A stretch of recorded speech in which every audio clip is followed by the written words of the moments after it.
Hey, good morning, students. This is Tim, and I just wanted to update you on. I'm actually updating a few videos that have been out there. I noticed that in a couple of my courses, normally I teach more advanced courses, but for whatever reason this semester I'm teaching some of the basic courses like Intro to Network Essentials and some classes that I wouldn't normally teach just to keep me fresh up on technology and hopefully introduce me to a new group of students that can kind of follow me through the next couple of years at Valencia. So what I'm doing is I'm recreating some of my videos. This particular video is on how to install VirtualBox, and then I'm breaking them down into shorter videos. The next one will be on how to install Ubuntu in VirtualBox. So I've already downloaded my image. I've already posted a video on that. If you get a chance, make sure you watch that. Getting both VirtualBox and Ubuntu. So I have it stored in my downloads folder. That's how I have my system set up. My Windows system set up in the background is that everything that's downloaded goes to my um, it goes to my downloads folder, and right here it is. So this is where the VirtualBox installation file is. All you need to do is click on that. And this is one of those things that's so easy, a caveman can do it.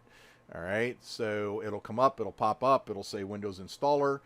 Um, I will cut part of this video out because it takes about 4 or 5 minutes and I don't need to drive you through everything. From there, you just click Next. All right, next, next. It is going to shut down your network temporarily. Don't worry too much about that. Install, and it does all the work. Again, so easy, a caveman can do it. But I just wanted to go through that. Make sure you understand. Once it starts the installation, it's going to say, "Are you sure you want to do this?" It's going to make changes to your device. Don't worry about that. Click yes. It's going to check the installation ISO file, or this is actually an exe file, excuse me. It's going to go through, it's going to make some registry changes, it's going to self-install. I have never, ever had a problem installing this. I know a few students that I know of, to maybe 1 or 2 students that have had a problem installing it, and it was just because maybe they clicked the wrong button or something. So in my particular case, I actually have VirtualBox already installed, so it's going to go out, it's going to freshen up everything, it's going to remove any shortcuts, any registration entries, and it's going to reinstall those. So pretty easy to do. It'll create a little icon on your desktop. That way you can click on it in the future and get to it right away. And it is done like that. Go ahead, let's test it. And there's something we're going to be looking for here. All right, now it's going to pop up. It's going to say, hey, do you want to download the extension pack? Yes, we all want to download that. Let me explain that real quick. The extension pack is nothing more than some, it's additional functionality that's going to add to your virtual machines and give you a couple extra things you can do, like create file shares and things like that. So for Windows, I'm assuming most of you are doing Windows. For Linux, it's a little bit more complicated than this. But for now, I just want you to click download. It's going to go out. It's going to find the right file that you need. And poof, we're going to install it. We're going to upgrade. It's going to ask us if we to read the EULA, End User License Agreement, and we all read our EULAs, right? Make sure you slide that slider all the way down so it knows that you went through it and read it, and then click yes, and away we go. I have never read the EULA myself. It's important that you do read the EULA, but I never read them because I need a piece of software, so I got to agree to it. So then when it gets done installing it, it's going to say, do you wish to delete this? Yes, let's delete it.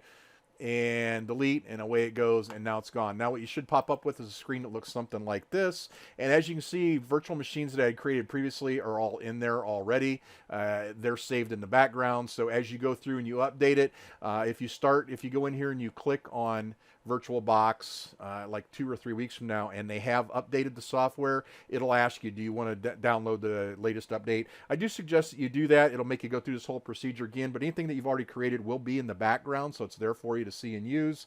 And the reason that they do these updates, and the Oracle's really good about doing them, I've seen a couple in 1 month actually, is just in case there's bugs, or in case there are vulnerabilities inside VirtualBox. I have never personally encountered a bug inside VirtualBox, or excuse me, a vulnerability. I think it's an excellent piece of software, especially since it's free. Normally, I fall under the school of if it, you get what you pay for. But VirtualBox is very, very good. In my opinion, it's very safe to use. I've never had any problems with it. It's never caused any harm on my main operating system, my host, my Windows 10 or 8 or 9 or 10 or whatever I'm using. I'm using 10 here, but whatever it is, I got multiple computers set up on my desk right now. But I've never had any problems with VirtualBox. In fact, I'm running it on my Windows 8 machine. So anyways, that's setting up VirtualBox. And then the next video I'm going to create is how to install Ubuntu on it. Have a good day, folks. Be safe this weekend and wear a mask. And of course, well, I don't feel that masks do anything, but I'm going to play along with the CDC and Fauci. But wear a mask and practice some social distancing, and mainly use common sense, get a vaccine. Thanks. Have a good day. Great. Bye.